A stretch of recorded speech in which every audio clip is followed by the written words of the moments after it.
I'd like to call the November 5th Joliet City Council meeting to order. The Honorable Mayor Thomas Girani presiding. Doing our invocation this morning is Father Chris Grove from St. Mary Magdalene Church in Joliet. And please remain standing for the pledge.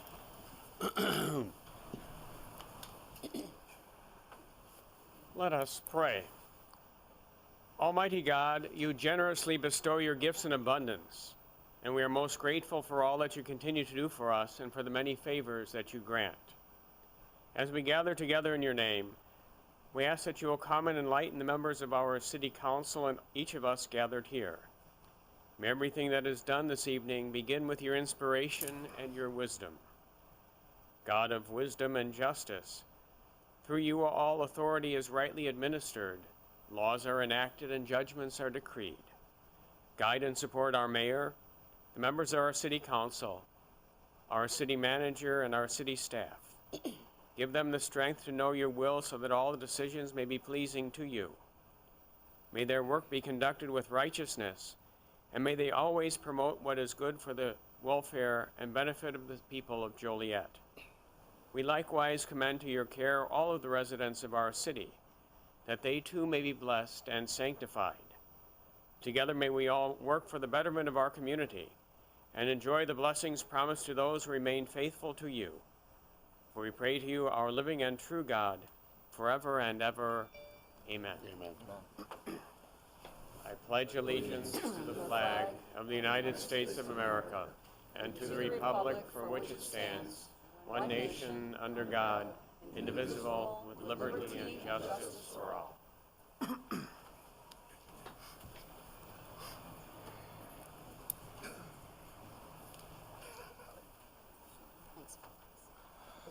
Good to see you.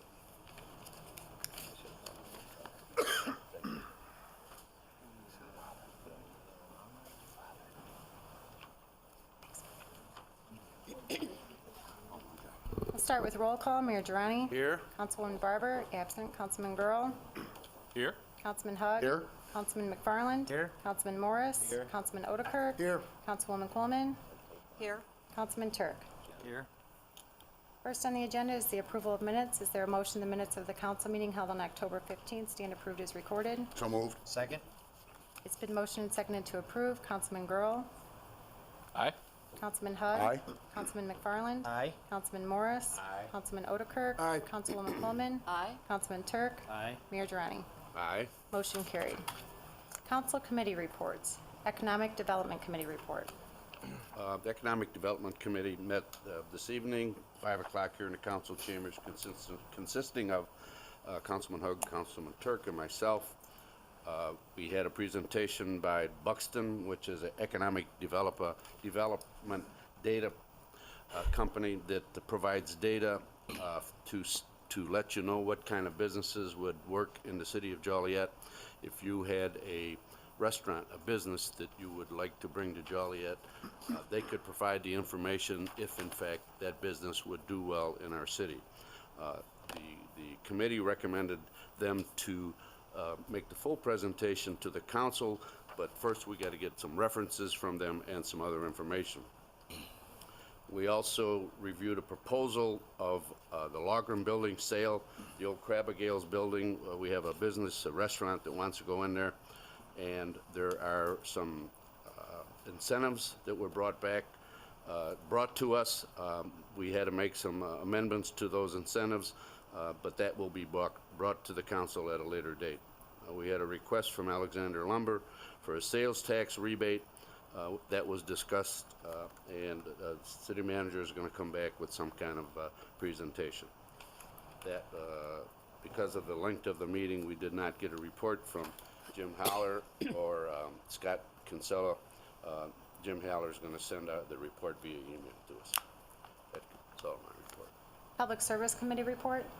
Your Honor, the Public Service Committee met yesterday afternoon. Committee is comprised of those in attendance was Councilman McFarland and myself. It was a fairly routine meeting, reviewed the contracts, change orders, pay estimates, final payments, found them all to be in order and recommend their approval on tonight's agenda. I show no other reports. Next, agenda items and reports. Council Memo 42-13, position vacancies. It is recommended that the city manager be authorized to fill one Secretary 2 position in the city clerk's office. So moved. Second. Questions? Krista? It's been motioned and seconded to approve. Councilman Hug. Aye. Councilman McFarland. Aye. Councilman Morris. Aye. Councilman Otterkirk. Aye. Councilwoman Coleman. Aye. Councilman Turk. Aye. Councilman Girl. Aye. Mayor Girani. Aye. Motion carried. We did have a request to move up the proclamation this evening.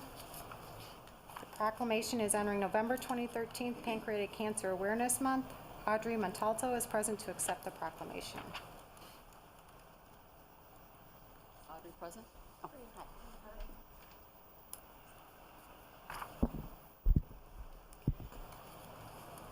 Whereas pancreatic cancer is one of the deadliest cancers, it is the fourth leading cause of cancer death in the United States and is the only major cancer with a 5-year relative survival rate in the single digits at just 6%.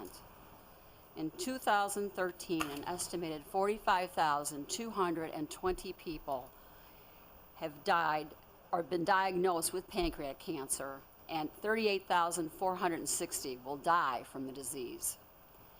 The incidence and death rate for pancreatic cancer are increasing, and pancreatic cancer is anticipated to move from the fourth to the second leading cause of cancer death in the United States by 2020. Approximately 1,620 deaths will occur in Illinois in 2013. The Pancreatic Cancer Network is the national organization serving the pancreatic cancer community in Joliet and nationwide through a comprehensive approach that includes public policy, research funding, patient services, and public awareness, and also education related to developing effective treatments and a cure for pancreatic cancer. The Pancreatic Cancer Action Network and its affiliates in Joliet support those patients currently battling pancreatic cancer, as well as to those who have lost their lives to the disease and are committed to nothing less than a cure. Now, therefore, I, Thomas Girani, Mayor of the City of Joliet, Illinois, on behalf of the Joliet City Council, do hereby proclaim the month of November 2013 as Pancreatic Awareness Month in Joliet, Illinois. And on a personal note, I would like to add that this has also affected my family. My mother passed from pancreatic cancer 8 years ago.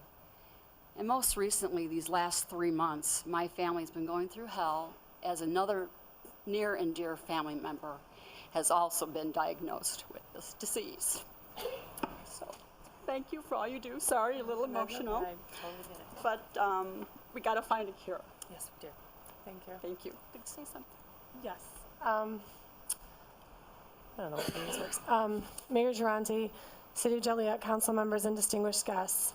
On behalf of the Greater Chicago Southwest Suburban Affiliate of the Pancreatic Cancer Action Network, we would like to thank you for this opportunity to address the City of Joliet.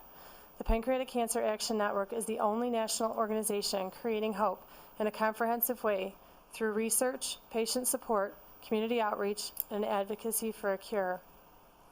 I am here today because I lost both of my parents to pancreatic cancer, diagnosed just 3 months apart and died 3 years apart, almost to the day. Very devastating to our family. My husband Mike also lost his aunt and cousin to pancreatic cancer.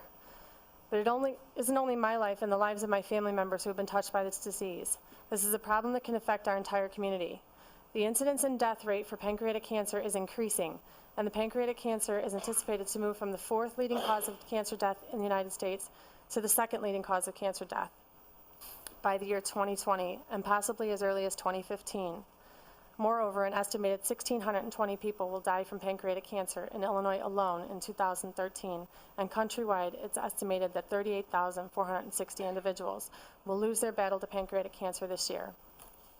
Because there are currently no early detection tools or effective treatments, just 6% of those diagnosed will survive more than 5 years. It is the only major cancer with a 5-year relative survival rate in the single digits. We would like to thank the City of Joliet for your important contribution to this national fight against pancreatic cancer. By declaring November 2013 to be Pancreatic Cancer Awareness Month in Joliet, you are helping us to do the critical work of making the public aware of this disease and its truly lethal nature. We hope by working together with you, we will be able to continue to raise awareness, support patients and their families, and raise funds to find the cure through both individual contributions and federal funding and legislation. We're also hoping to take this a step further this year and each year to come. I would ask that you each take a purple ribbon we are going to give you tonight and wear it, at least during the month of November, to show your support for Pancreatic Cancer Awareness Month. We would also ask that if we could speak further on the subject and maybe talk about how we can join Chicago in lighting a building in Joliet purple for the month of November, just something to further raise awareness. We appreciate your consideration. We would be happy to answer any questions you might have and would encourage you to visit our website at www.pancan.org to learn more about pancreatic cancer, our organization and its mission, the research we fund, and the comprehensive, no-cost services we provide. Thank you again for supporting our cause and for helping us raise awareness about pancreatic cancer.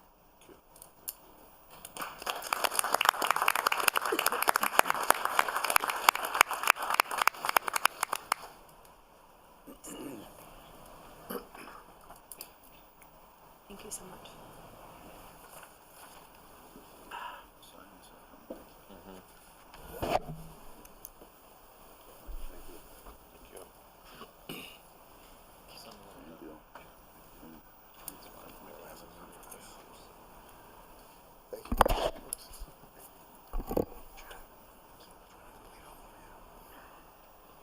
So I think we're part of this from all funds. From all funds. Thank you, sir. Next on the agenda, under ordinances and resolutions, council memos 484-13 through 488-13 were addressed at yesterday's pre-council meeting. We do have a citizen here who would like to speak regarding council memo 487-13. I believe he just stepped out for a minute. Could we go back to him? We can go back to him, yes. Okay. Here he is.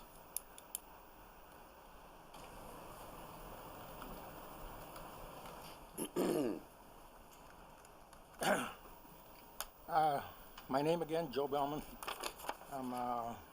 Joe, would you like some water? My address 411 Plainfield Road. And I thank you very much for the opportunity to make this coming statement, because I know the issue was passed last night, but we have a statement that we'd like to make, and I appreciate the fact that we can do it. I'm sorry that I can't see very well, or can't, I have my daughter do my reading for me. Okay. Anyone and everyone can feel free to highlight the fact that the census data has been available since early 2011, and the fact that redistricting is taking place now is difficult to explain, except for the fact that it is taking place after the at-large election for mayor and city council persons. This leads to the conclusion that the city wanted to avoid having the issue raised about the at-large districts prior to this election. Anyone and everyone can call for putting this issue to a referendum, to eliminate the 3 at-large councilmen and to add 3 more districts to making 8 districts in all.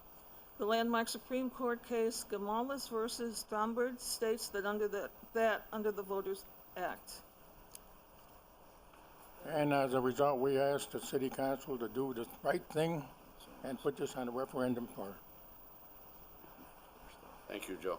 Thank you. Thank you. Next, under resolutions, council memo 490-13, a resolution appropriating funds for the 2013 pavement marking program. It is recommended said resolution be adopted. So moved. Second. Questions?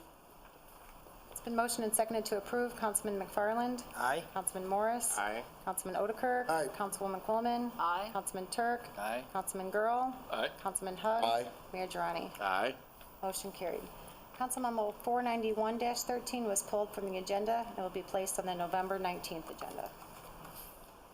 Next, approval of regular current bills. Council memo 493-13, regular payroll for September 20th through October 3rd, 2013, $3,234,259.26, and Council memo 494-13, Regular payroll for October 4th through the 17th, 2013, $3,101,489.39.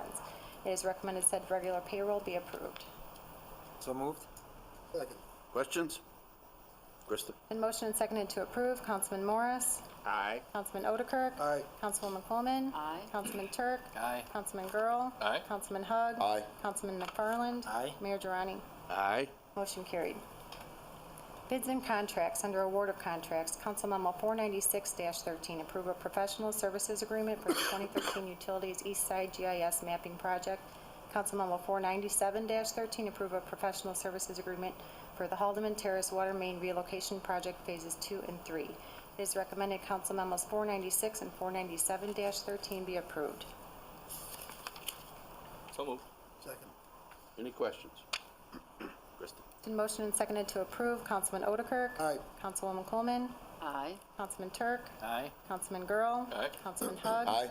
Councilman McFarland? Aye. Councilman Morris? Aye. Mayor Durrani? Aye. Motion carried. Amendments, change orders, and payments. Council Memo 499-13, approved change order number 4 for the 2011-2012 hazardous and emerald ash borer tree removal contract. Council Memo 500-13, approved change order number 1 for the 2013 MFT roadways resurfacing contract. Council Memo 501-13, approved change order number 3 for the Woodruff Road Bypass Roadway Improvements Project 2013.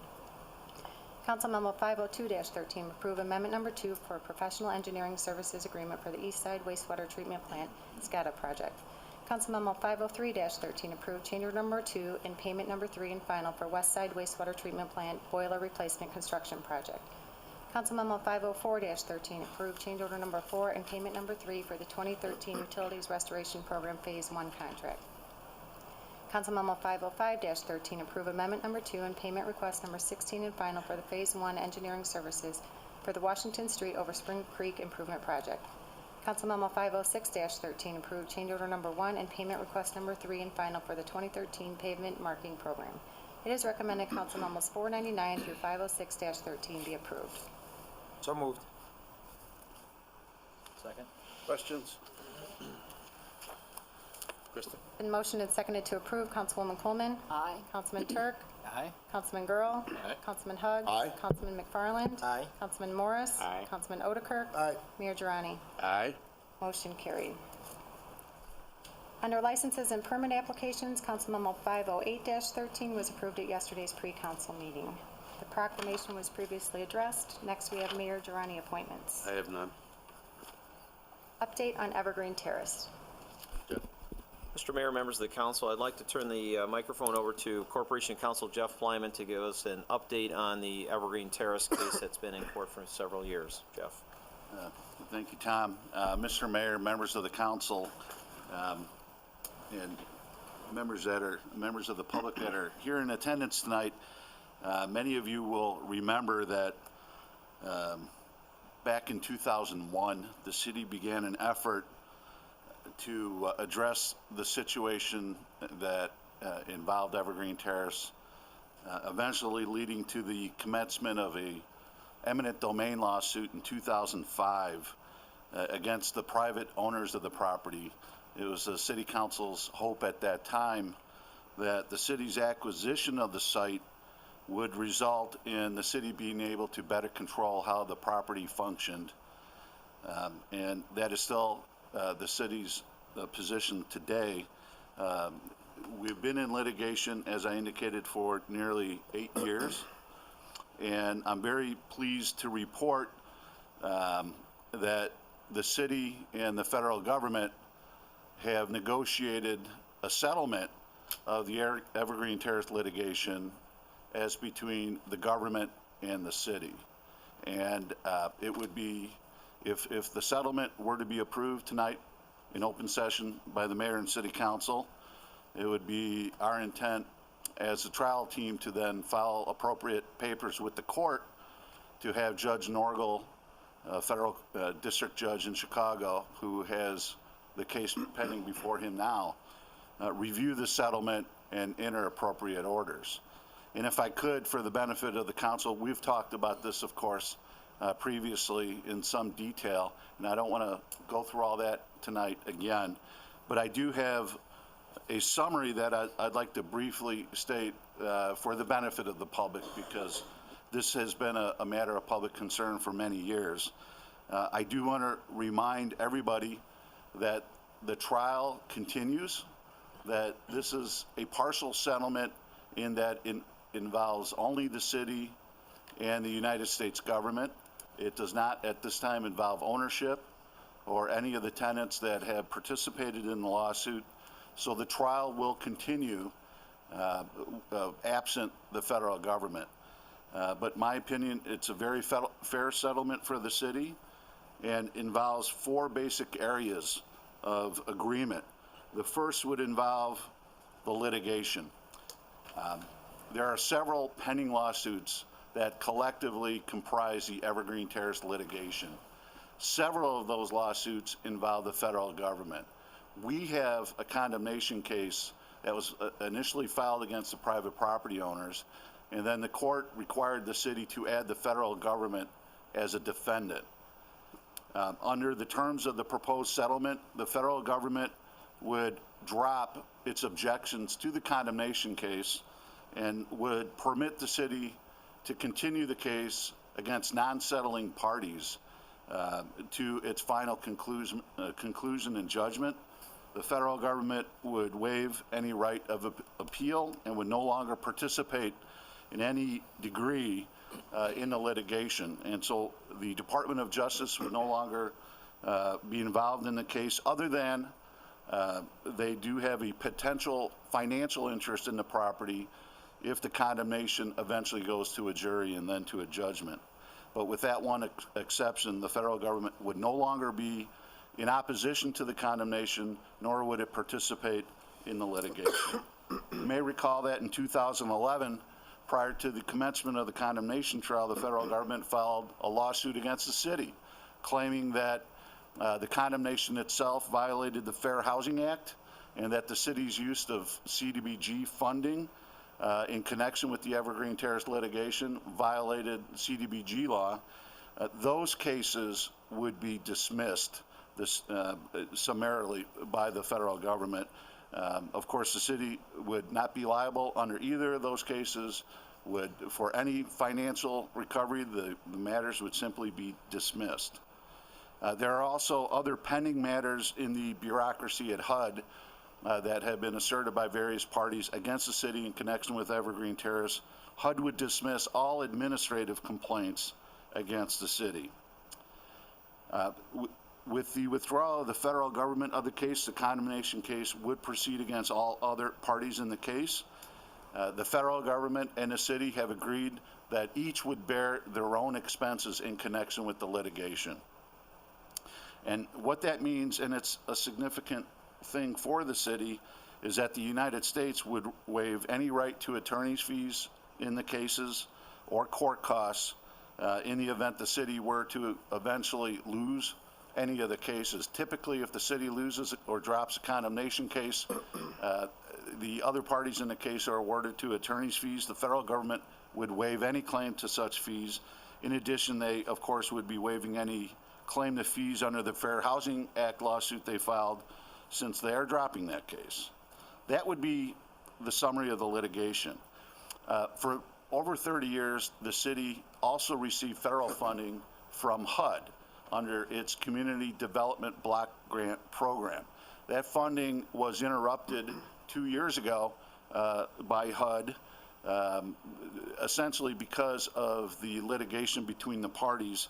HUD has agreed to reinstate all CDBG and home grant funding to the city going back to 2011. So all prior grant years in which the city did not receive federal funding, all those grant funds would now be returned to the city in total. That's a sum of approximately $4 million. In addition, going forward, HUD has agreed to resume giving the city approximately $1.2 million in federal grant funding on an annual basis. HUD would also approve various fair housing and affordable housing plans that the city council has approved over the years that HUD has declined to approve because of the Evergreen Terrace litigation. So the settlement would include a federal approval of all that work. That's the grant portion of the settlement.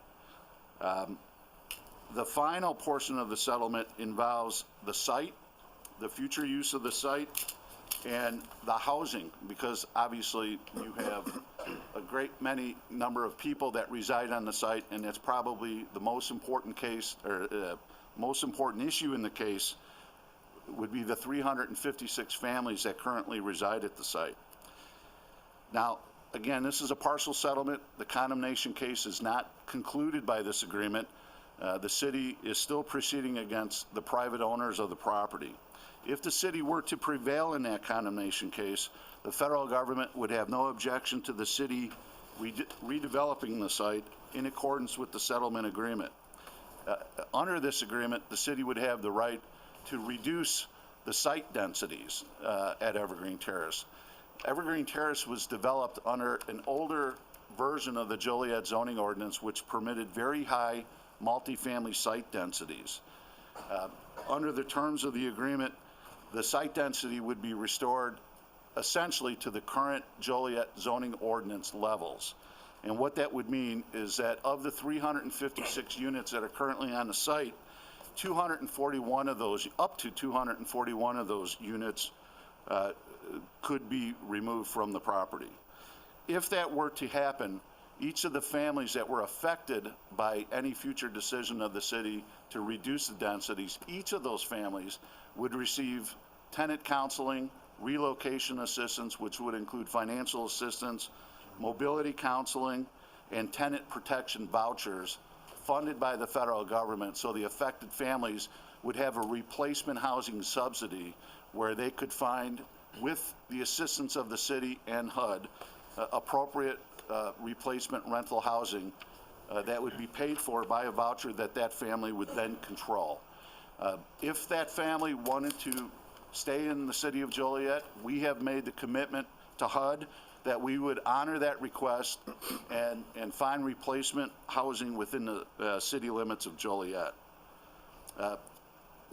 Of the 356 units at the site, the city has agreed to preserve 115 units either on the site or somewhere else within the city, and the city would receive a subsidy from HUD that is equivalent to the subsidies received by the current ownership to operate the site. And those subsidies could be relocated to a redevelopment project should the city council wish to undertake that in the future using federal subsidies to do that. The city has retained Holston Management Company, a very well-known and respected affordable housing management company based in Chicago, to assist us in operating the site and to provide tenant relocation and to assist us in the planning and the redevelopment of the Evergreen Terrace site and any replacement development. We have made further assurances to HUD that apart from the housing redevelopment aspect of the settlement, that the condemnation, which was initially filed to achieve a public purpose, including affordable housing, the elimination of blight, and also public park purposes, those public purposes would be permitted to continue. The site, in whole or in part, could be redeveloped as an extension of the riverfront park that the city currently has across the street from the location.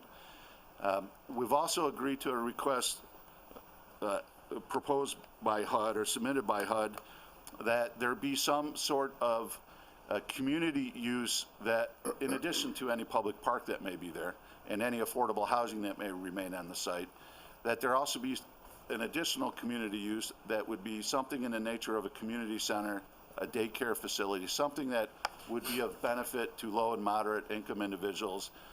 That also would be a use that would be financeable with the grant funding that HUD is providing. That's the summary of the settlement in a nutshell. I guess it's a long summary, but I want to emphasize that the case is still on trial.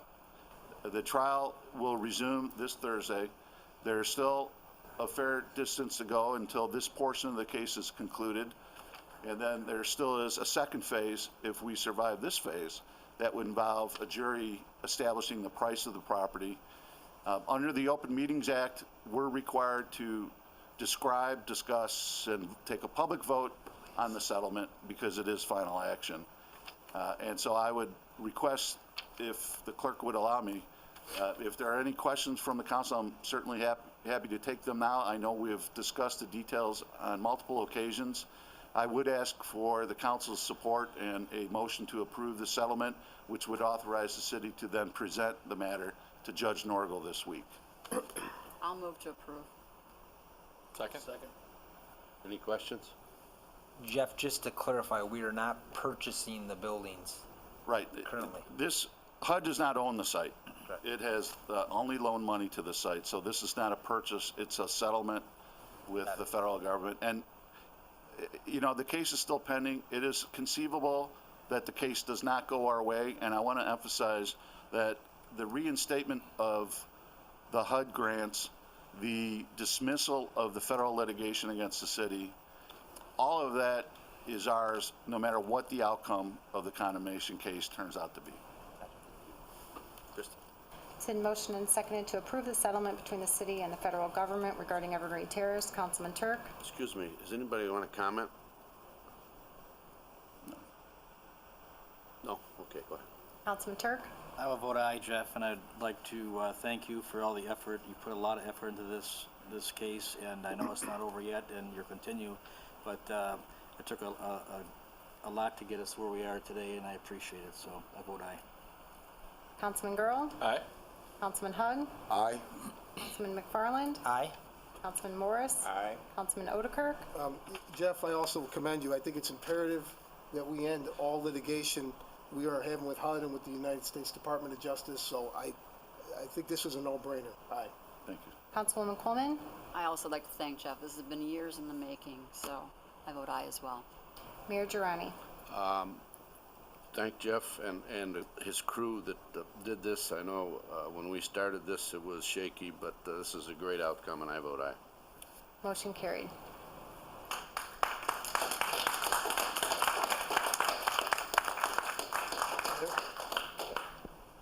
Well, we voted on it. I don't think I call this a great outcome.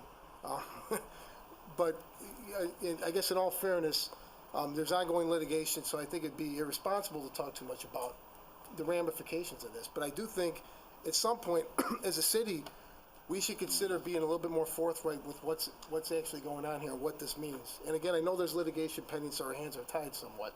But I think it's a mischaracterization to say this is a great outcome. That's your opinion. Okay, thank you. Next is the presentation of proposed 2014 budget.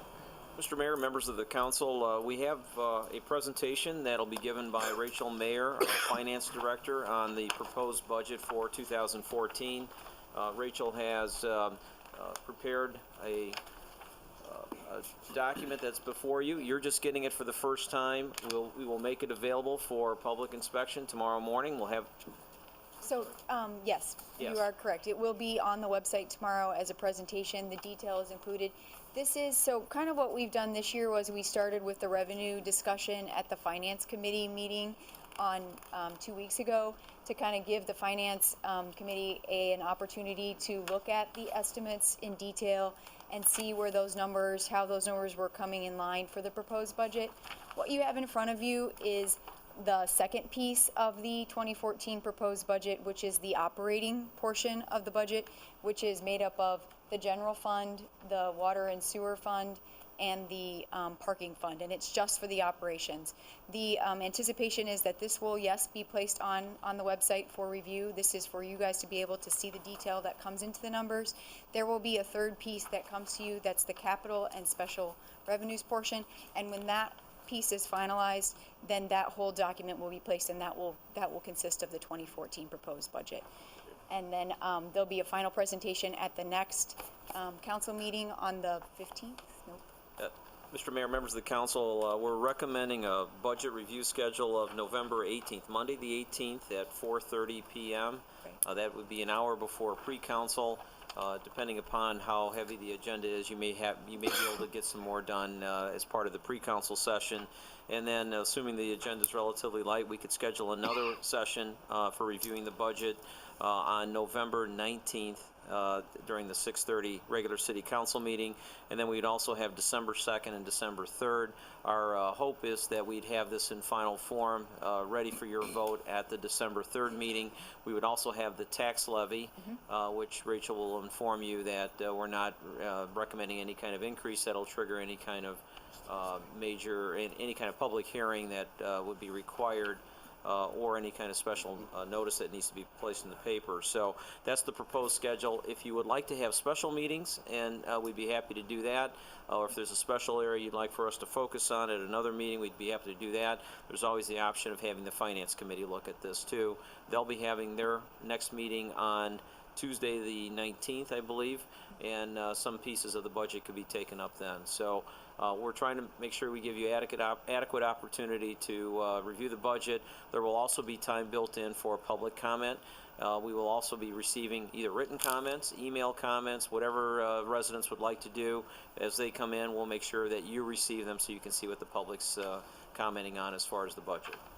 You will get them dates and times to us via email? Yes, we wanted to make sure, and Krista will help us with doing notices of special meetings so you can get that on your calendar. Very good. Any questions? Yeah, I have a question. We're in a transition. Did we include the new city manager in this process right now? Yeah, Jim Hawk had a meeting with Rachel yesterday to go over some of the details. I've had a conversation with Jim. He had a few questions. We were able to answer those. He'll be starting on Tuesday. I'm sure after getting acclimated, he'll spend a lot of time getting ready for the next meeting, which will be on the 18th. The issues that he raised, we were able to cover and assure him that those items would be in the budget. Okay. Anybody else? I would just like longer than an hour. Yeah, it's certainly up to you as to how much time you'd like to devote in reviewing the budget. In the past, we've been able to do, the last 5 years, we've been able to do about 3 budget meetings, include public comment, and those meetings have usually lasted about an hour, hour and a half.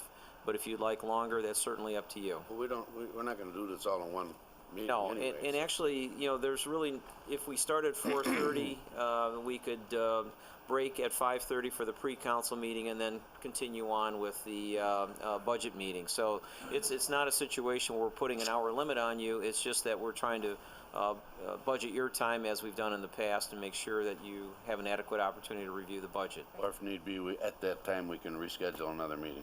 You always have that option of having as many special meetings as you'd like, and the staff will be there. And that's part of the reason why we've broken it up a little bit, so that it's not all at once and the presentation doesn't take up the entire session, but this gives you an opportunity to review the numbers, and then at the next, like I said, at the next council meeting, we would review or present the final piece, which would be the capital and special funds, and then go into discussion about what then is the total. I just think a meeting over it all, and then we can piecemeal it. Mm-hmm. It's one of the things that I think's we piecemeal, and for public comment and whatnot, it'd be good to have a whole snapshot, a couple hours, and then come back and divvy it up. That's what I'd like to see. I don't know, a couple hours is an awful long time to sit down and review this. I'd like to sit down for an hour, and if we have to go on, we can go on and reschedule another meeting. So we will put the entire budget on file. Sure. prior to the next presentation. So the budget meeting on the 18th, the whole document will be on file for public review prior to the meeting.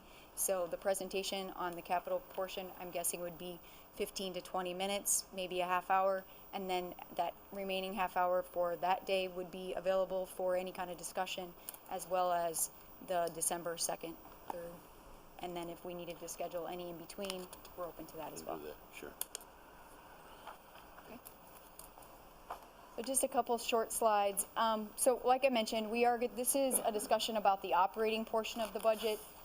The general fund revenues operating portion is projected at $163.6 million. As I mentioned, we did discuss the detail. I will briefly touch on that in a couple of slides, but we did discuss that at the Finance Committee, and that is actually already available on the website for people to review and look at. The expenditures, what we've compiled and recommended for the general fund are $163.3 million, which gives us an operating margin of $247,000 for the general fund, which is actually an increase over last year's margin, which was at $56,000. So I think that's a positive note. The water and sewer fund, the revenues for 2014 are projected at $41.8 million. The expenditures at $35.8 million, which gives us a margin at about $5.9 million, which is also, a little bit lower than last year's at $6.1 million. The last piece of our operations is funded through the parking fund. The revenues for that fund are projected at $1.3 million, the expenditures at $1.46 million, which does leave us with an operating deficit of $140,000, which would have to be made up through fund balance or some other accommodations. Rachel, what is the fund balance in the parking fund? It's a couple, I think I don't actually have that off the top of my head, but I can get that. It's a little, I want to say it's a little around $1 million, or maybe $500,000 to $1 million. It's not very big, but it could accommodate the $140,000, but barely. Thank you. So as a refresher, the operating funds cover your general activities. The general fund is there to support your police, fire protection, your planning and economic development operations, your engineering services, your code enforcement, the garbage collection services, legal services, financial operations, and your general administration. The water and sewer fund, the operating portion, is there to support our water and sewer operations, which includes 3 wastewater treatment plants, 450 miles of sanitary sewer, 26 wells, 11 water treatment plants, and 38 lift stations. And then the parking fund supports the operations of the 2 parking decks, the 7 parking lots, the 700 on-street meters, and the Joliet Union Station.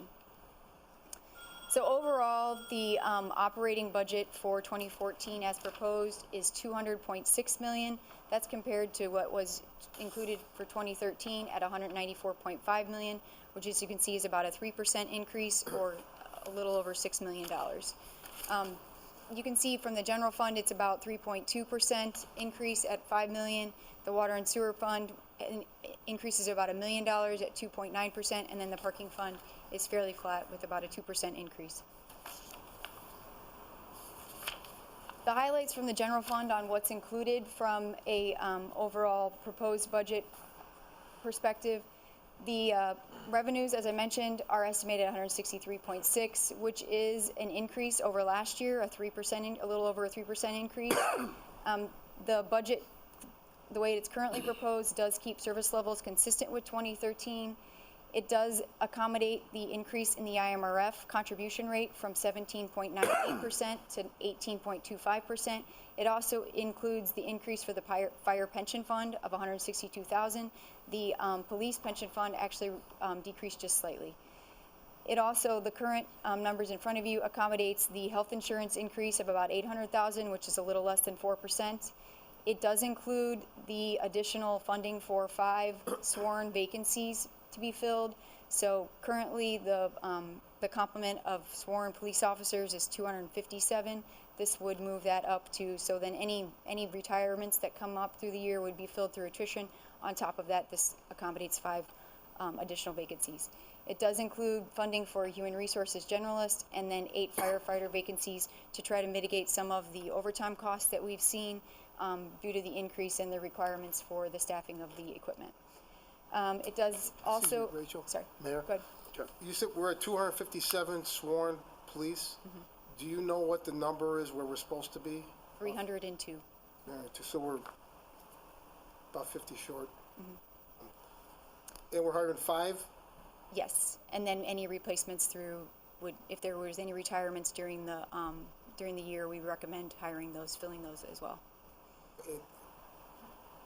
I guess this is a suggestion, what we're seeing tonight. Yes, this is all. So this is the proposed budget. You guys absolutely have the authority, and I would recommend that if you have any changes or want to make any suggestions, we can make those changes, and that would be what would then be approved as the final 2014 budget. One comment or question. Sure. It's good to see if our budget can support it, that we're starting to restock so that the people can have better services around. I would make a suggestion now. I don't see any public works being added on. And, you know, we got away with 2 non-winters for 2 years in a row. I'm not gonna be that lucky this year. I need to see something like that in there too. Okay, so as a point of note, we do fund all of the current positions, so anybody that's currently here for the Public Works Department, if there's any retirees throughout the year, we would recommend that they be refilled. Right, I'm talking about, you know, we're trying to head back, like with the police being down, as Councilman Odekirk noted, being down 50, did you say, Councilman, roughly? Approximately. Public Works is down about 60, I believe, from their original site. You know, fire are down, so we're restocking 2 of the categories. We need to put some attention on the 3rd category too. So the budget also includes about $90,000 in additional sales tax rebates. As we see the sales tax revenues go up on the revenue side, we then also have additional expenses for the rebate agreements that we have with certain local businesses. The waste management services contract, that's a fancy word for the garbage collection, and that increase is about $391,000, and that is fully accommodated within the 2014 proposed budget. Rachel, can you go back to that slide real quick? I just have a question. With respect to the IMRF, Municipal Retirement Fund, that rate's going from 17.98 to 18.25. Those are basically all our non-public safety work employees are in IMRF, correct? Yes. And that's a Full-time, percentage. and then the full-time. part-time who meets the requirements. Right, and that's a percentage that is basically given to us or calculated for us by IMRF, correct? That's not Correct. something we do internally? No, we do not do that internally. Okay, and then with respect to the fire pension, did we do an actuarial study, a new actuarial study this year for police and fire? We did. Okay. Yes, and that's what these numbers are based on. There's going to be a slide that comes up here. There is there's a request from the police and fire pensions that we make modifications to the rate of return on the investments from a 7% rate of return, which is what's in the current numbers, to a 6.75% rate of return, because that's more in line with what we've actually been seeing from Current an experience perspective, right? The 6.75% would require an additional $1.7 million worth of contribution in the current year. There has been, the pension funds are looking at, or requesting that we cut that number in half, so get to the 6.8 something percent for this year, which would require another $700,000.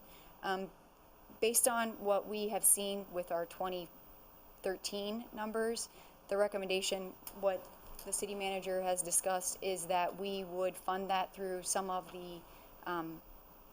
the surplus that we're seeing in 2013, because we are seeing significant, due to the income taxes being paid at a more appropriate rate, so that we would fund that additional $700,000 from the savings that we've seen in 2013, make that deposit at the beginning of the year, and then meet that requirement, and then work towards what we need to do to get to the $1.7 million for 2015. How in 2013, how's the state's timing been with keeping current with They're actually doing a lot better, so they're only about 2 months behind, okay. which they were at one point as much as four months. Okay. So. Thank you. The budget also includes maintenance for the new ERP system. That's the project that we approved at the beginning, or somewhere maybe like a month ago, October. It also allocates an additional $140,000 for the cost of street lights and stoplights and traffic signage materials. As we put in new lights and stoplights, there is a cost to that. It includes $493,000, or a $200,000 increase to fund a full year of the school crossing guard operations. That is down from what we've seen in prior years, because there is no IMRF contribution as part of this crossing guard operations, but it is up from what we had in the 2013 budget.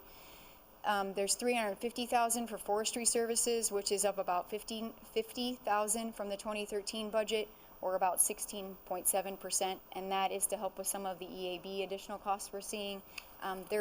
As part of the capital budget, we will be making some recommendation that there's some funds set aside to replace the trees, but this would be the maintenance side, which would be removal of the trees. And then there's about $163,000 for fleet services, which is due to additional costs for vehicles.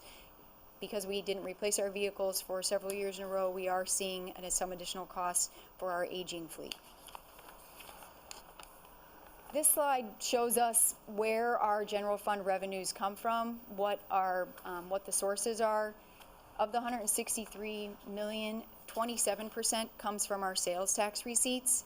Only 20% comes from our property taxes. 13% comes from the other taxes, which is utility taxes, replacement taxes. Those are two of the biggest sources within that area. The charges for service makes up about 14% of our total revenues, and that includes the municipal waste fee that we charge for garbage pickup. And then income taxes makes up about 9%, gaming taxes at 12%, and then all other license permits and miscellaneous fees comes in at about 5%. This slide is a little bit busy, but I wanted to show the progression of where the revenues have gone since 2011. As you can see, in 2011, we generated about 149 million, pretty close to $150 million worth of revenues on the general fund side. In 2012, that went up by about $10 million to 159 million. We estimated for the 2013 budget to come in at about 158. The numbers look like they're coming in at about 164 million, and then our 2014 proposed is recommended at 163 million. Part of that decrease from the 2013 year-end estimate is due to the catch-up in the income tax payments. So the $15 million you're seeing in income tax payments represents more than 12 disbursements from the state. But overall, the fact that we're projecting our revenues to go up about 3% is good news.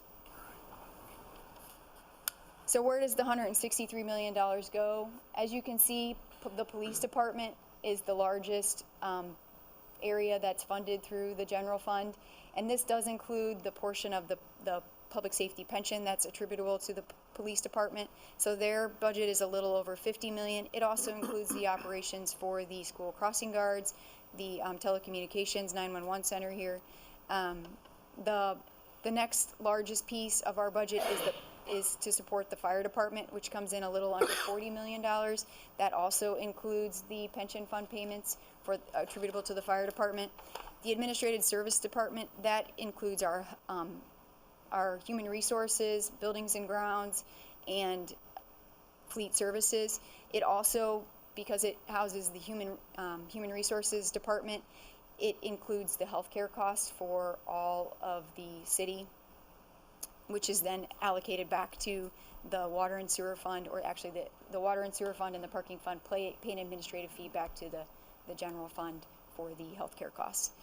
The next largest piece is the Department of Finance. That actually includes all of the IMRF payments for the general fund. It also includes the payroll taxes that are attributable to non-public safety departments. Community and Economic Development comes in, Department of Information Technology, Legal, and then the Office of the City Manager and Mayor and City Council are all less than money. So this slide really shows you, shows you how our budget is broken out by area. This shows you what our dollars are going to support. As you can see, personal service, which includes regular salaries, overtime, is about 47% of our total budget. Also related to personal services, this would be healthcare or any other additional compensation, makes up about 34% of our budget. So between those two numbers, you're looking at about 81% of the entire budget is made up of some sort of personnel-related cost. 9% goes to other services, 5% to supplies, 2% to other miscellaneous expenses. Professional services come in at about 2% of our budget, property services at about 1%, and then the debt service that shows up in the general fund here is the debt service that's paid on the public safety radio system that we implemented last year. Again, just a little history of kind of where the numbers have gone over the last 4 years. In 2011, we had about $149 million worth of expenses, 157 in 2012. We were looking at about 158 million in 2013, and we're projecting about 163 in 2014. As you can see, the numbers on the payroll side is really where we see the largest increase. The other services, as I mentioned, that's where you see the municipal waste contract shows up in that other services piece, and those are the areas that you see the largest increases over the Mayor. period. Yes. Rachel, I'm sure you don't have the number tonight. If possible, at a future meeting, could you or someone from the staff calculate how much we're saving in payroll due to the collective bargaining units agreeing to not take raises for a couple of years? Would that be possible? Yes, we could look into calculating that.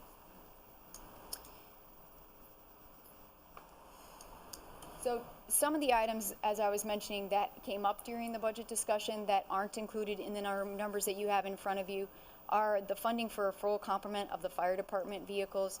This is, again, a fancy way. I know we talk about how we take Ambulance 9 out of service, but the total cost of that to put it in service for the year is about $1.37 million. As I mentioned, there is a request to change the assumptions on the public safety pensions from an investment rate of return of 7% to 6.75%. There is a 2-year phase-in period for that that's requested by the public safety pension boards, but overall the impact would be about $1.46 million. There's some additional departmental staffing requests, as Councilman Hug mentioned, in the Public Works Department. We are also basically, pretty much all departments have had some reduction over the last 5 years. And we are definitely seeing that in some of our services in significant areas. And then the compensation structure, there's been some discussion of the fact that the unions have signed contracts that have 002s that started in 2013. Overall, there hasn't been any sort of formal compensation allocation since 2008 for both management and non-exempt employees, exempt employees. There are still significant increasing maintenance costs in the Public Works Department. The Electrical Division still is seeing an increase in expenses due to due to the lighting. Forestry, we all know EAB is one of the areas that we are still seeing an increase in maintenance costs. Administrative services, while we still don't have the complement of capital funds available that's necessary to replace our fleet, we are seeing some additional costs in the Fleet Services Department. Rachel, a quick question. I don't know if it'll be you or maybe Tom. I had mentioned this several times over the last few months. How much did we put in specifically for the Emerald Ash Borer?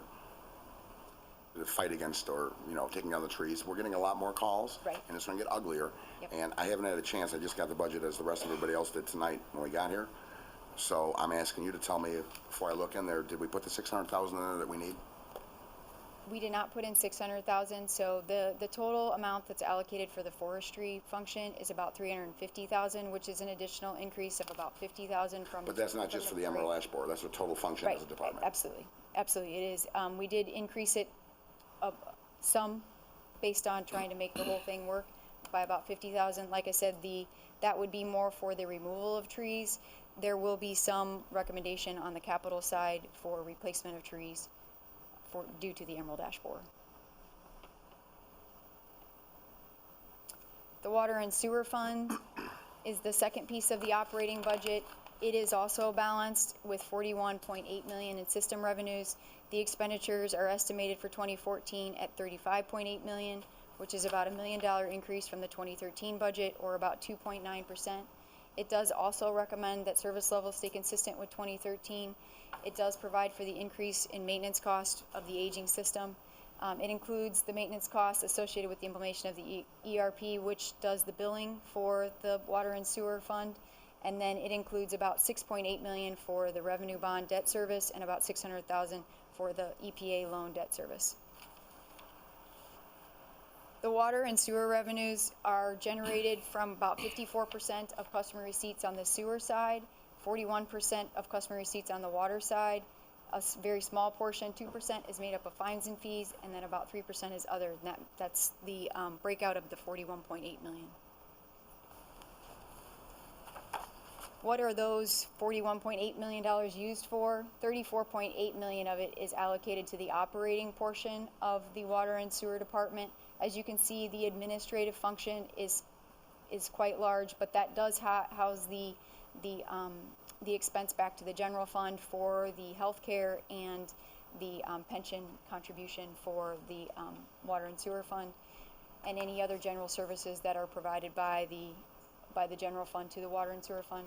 Customer service does have some direct allocation for the utility billing function within the Water and Sewer fund. Then, as you can see, field operations for sewer, meter repair, water plant operations, and then the 3 treatment plants, and debt services, the second largest piece that makes up the 34.8 million.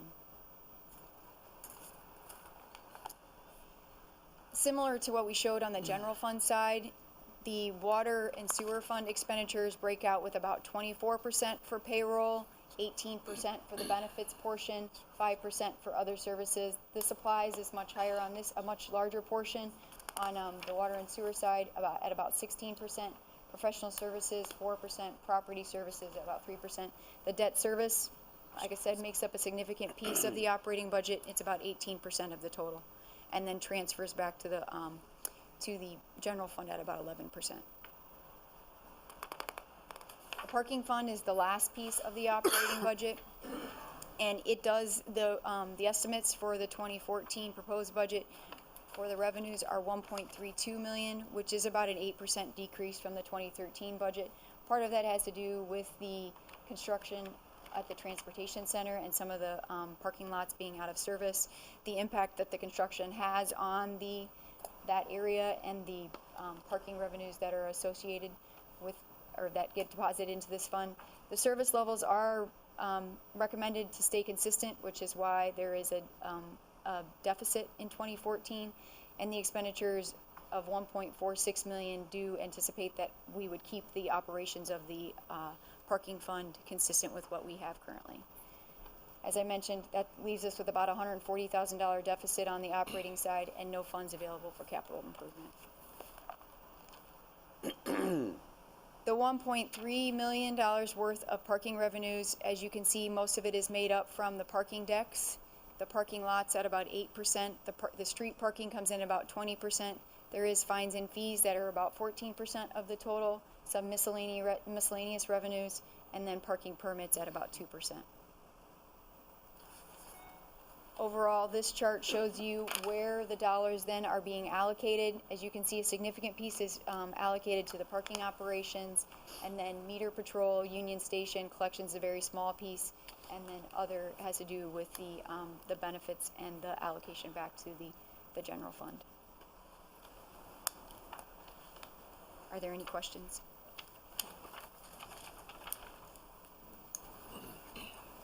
So as I mentioned, so you guys have the detail in front of you. The intent was that you then could go through and review it and have any questions ready for the next presentation when we go through the capital piece, and then we would lead into discussions after that. Very good. Thank you, Rachel. Thank you.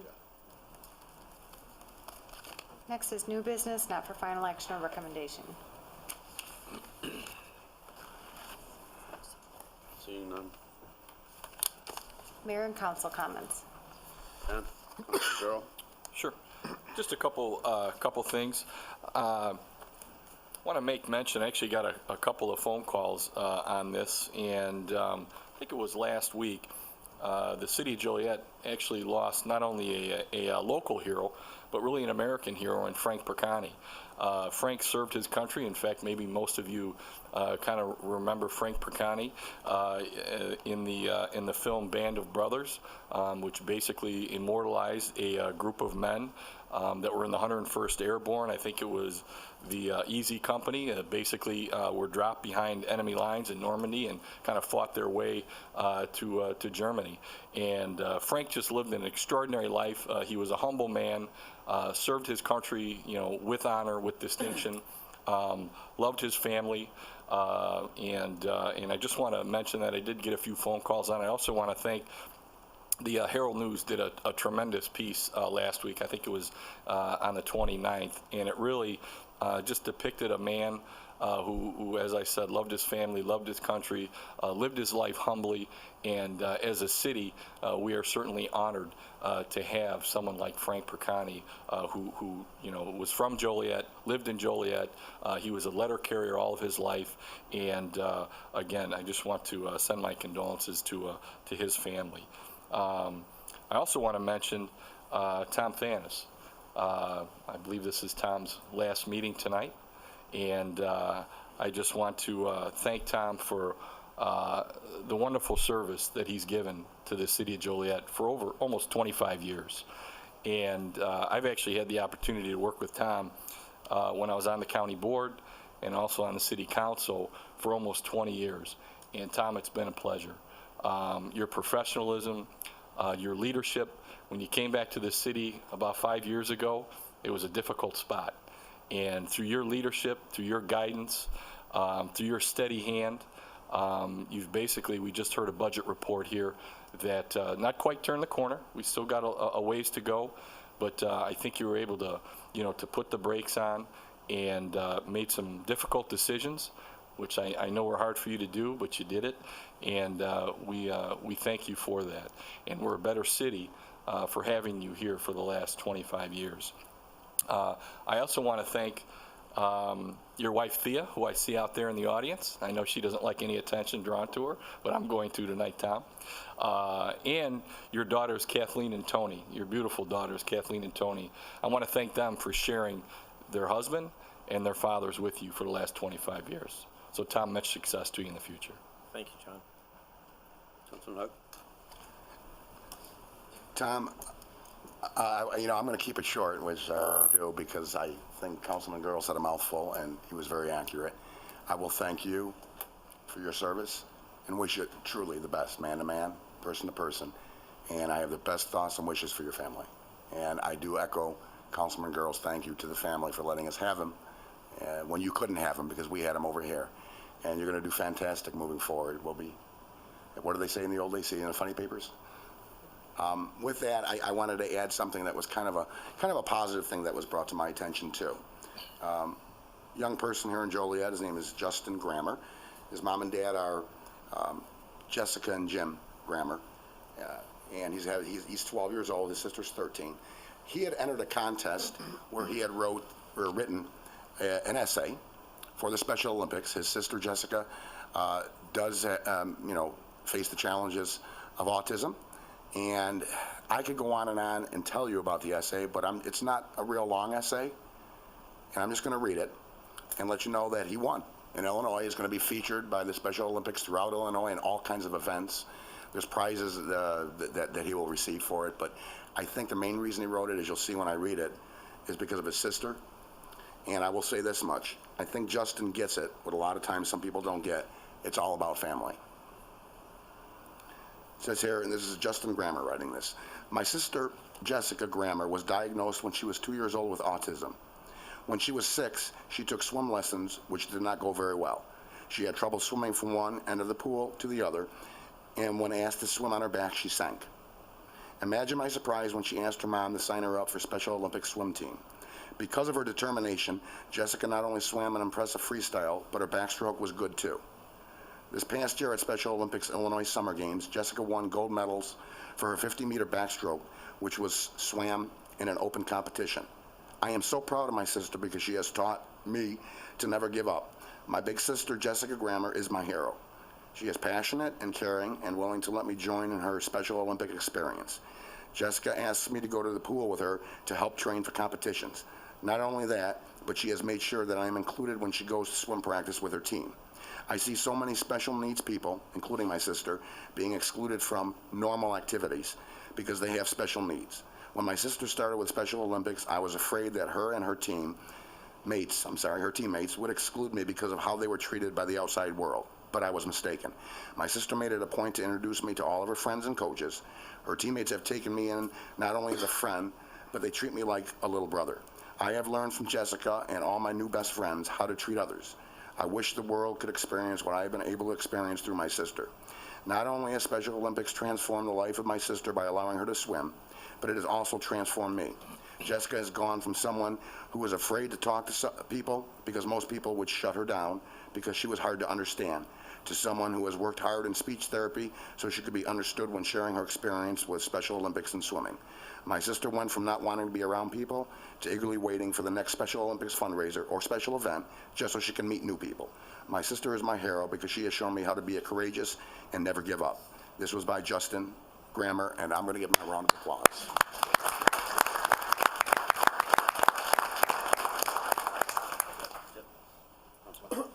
I'd like to publicly thank those that have served in the armed services and invite everybody down to the Will County Courthouse this Monday at 10 a.m. Also, there's going to be a service at TZAC Funeral Home on Monday at 1 p.m. honoring our veterans. Lastly, in Boy Scouts, there's always a motto that you leave a place better than you found it. And even though I'm a newbie on the council, I followed the council and the city. And I can honestly say, Tom, that you are leaving Joliet better than you found it. So from my family to yours, thank you for your service. Thank you. Thanks, Mayor. Nothing much. Tom, just want to say thank you personally that for your support. You know, great guy. Gonna miss you. Wish you well. And good luck. Thank you, Terry. Councilman Hug? Odenkirk. Thank you, Tom. I want to echo the comments made by Councilman Girl and my cohorts on the council. Thank you. Also, to Mr. Bacani and his family, condolences to his family. And Tom, I know there's all sorts of rumors about what you're going to do, but I would only ask if you do become a judge again in Will County, if you remember to be nice to me if I step in front of you. Certainly, Counselor. Yeah. On another note, the house next door to me is being rehabbed, and they have a dumpster in the alley. And a couple weeks ago, the dumpster caught fire in the middle of the afternoon. And from what I was told, the fire threatened my garage and the garage next door, and fences and trees in the area. I want to thank the first responders, especially the firemen from Station 5 who came out diligently. They put the fire out. And just again, a thank to all our first responders for the great job they do. Thank you.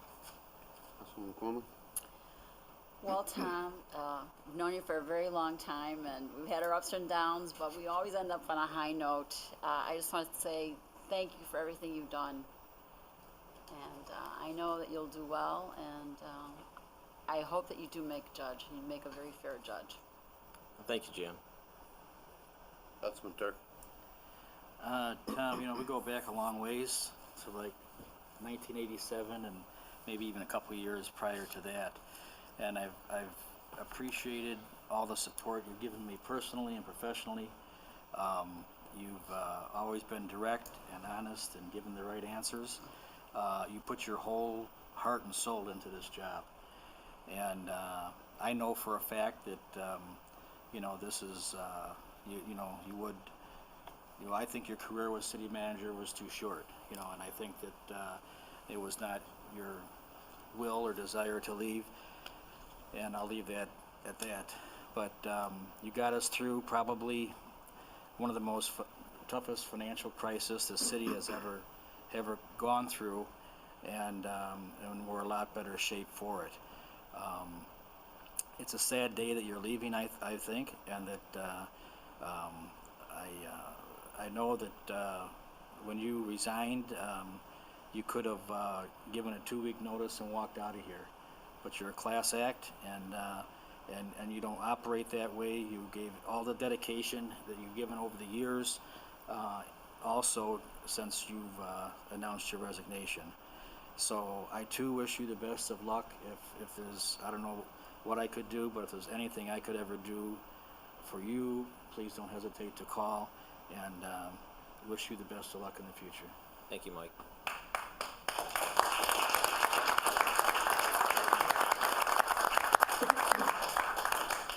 I'm going to also wish all our veterans happy Veterans Day this Monday. And I received a phone call today from a resident whose name I won't mention. She had an attempted burglary in her house early this morning. She called to compliment the Joliet Police Department for their quick response to her 911 call.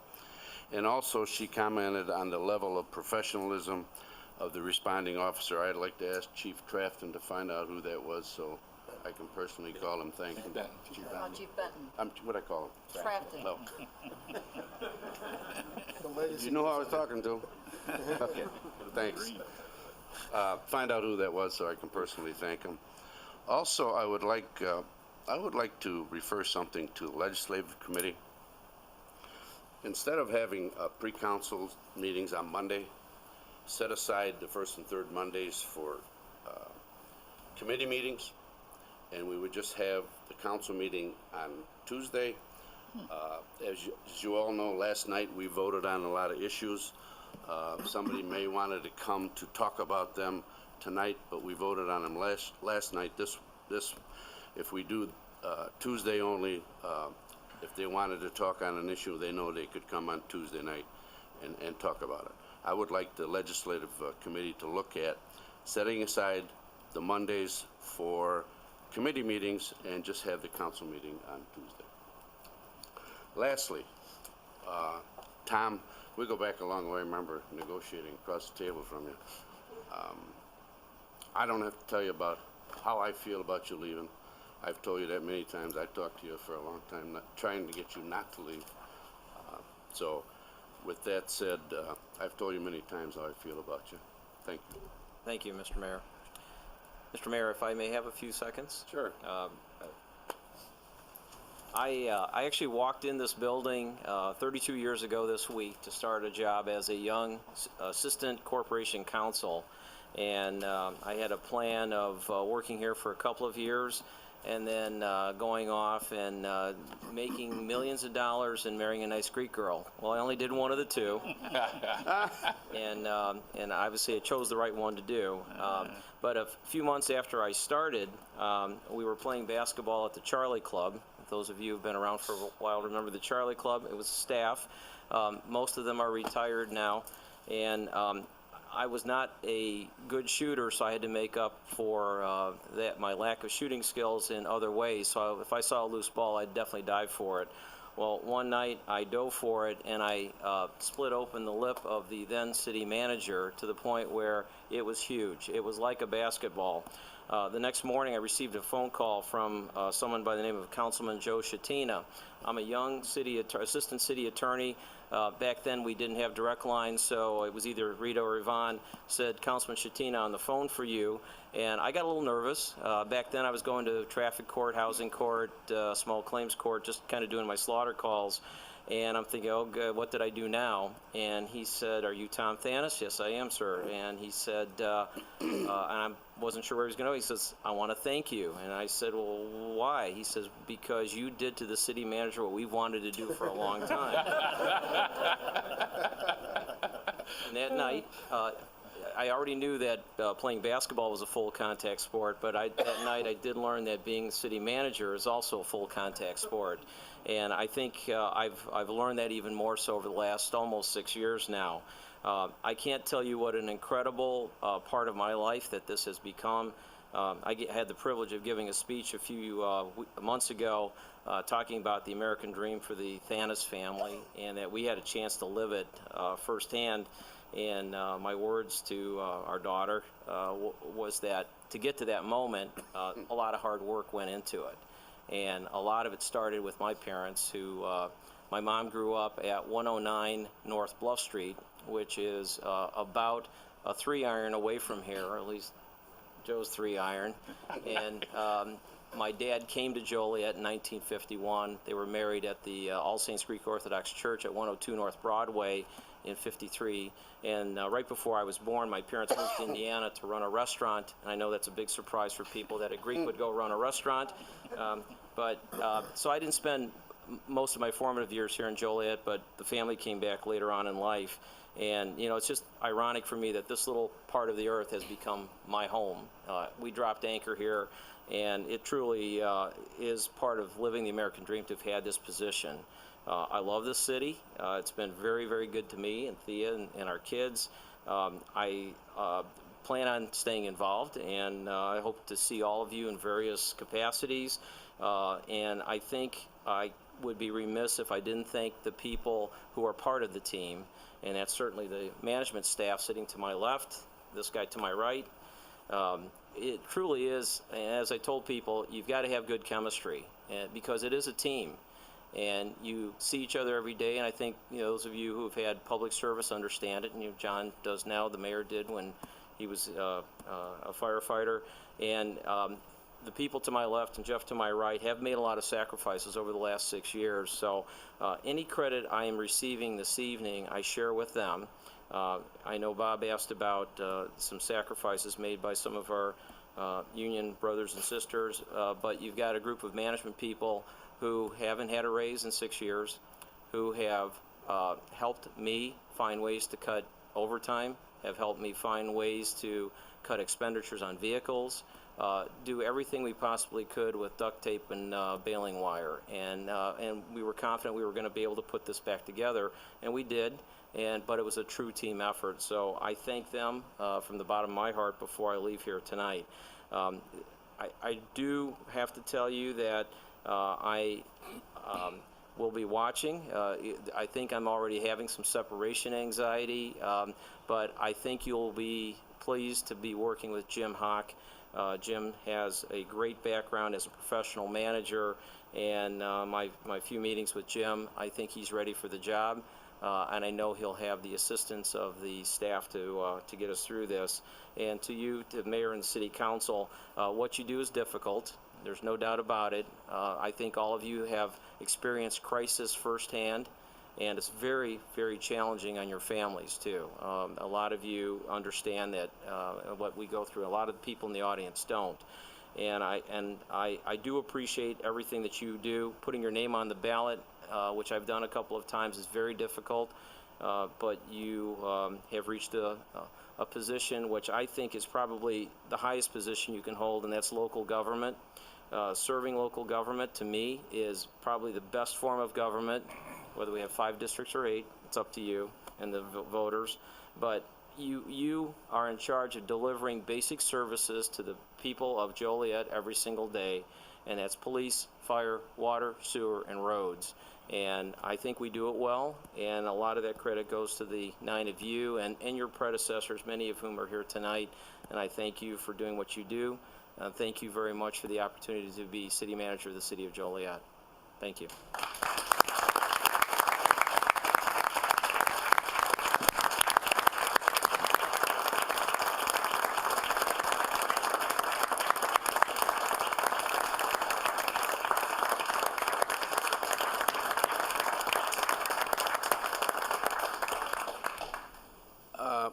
I would like to have a short executive session, which we will adjourn from in there.